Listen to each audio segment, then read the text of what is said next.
Some quick things to think about before and as you share your sheet with the web. We share a sheet.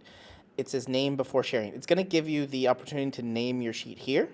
You can skip this, but you can also press escape and we can name the sheet up here in the far top left. Just click on untitled spreadsheet and we can click and write spreadsheet of sales.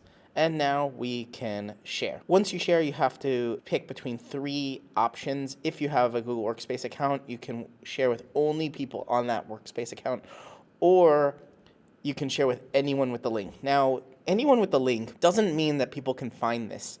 If you're actually trying to create a sheet that people can find, say through Google or through some other means, there is a different way to share your sheet, which is publishing the sheet.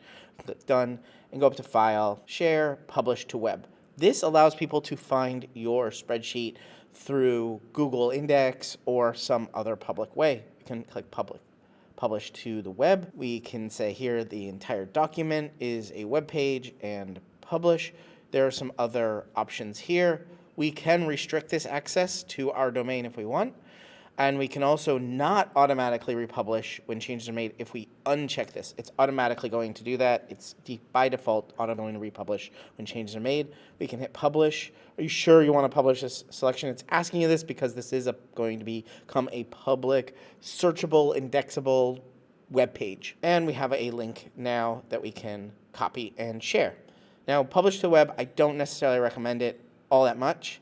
It's just an extra step that we don't need. We can just share and click over here to anyone with a link, copy this link, and that's it.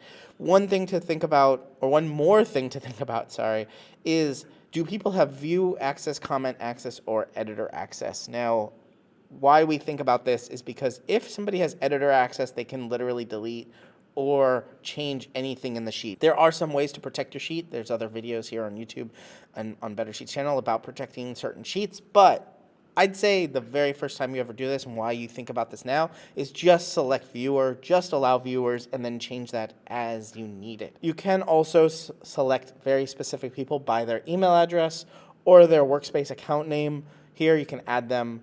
You can also add groups to have access. So if some large amount of people are at your company and you have them all in a group, you can share it just with that group instead of having to select each individual person as well. Those are some quick things to think about before and as you share your sheet with the web or with anyone.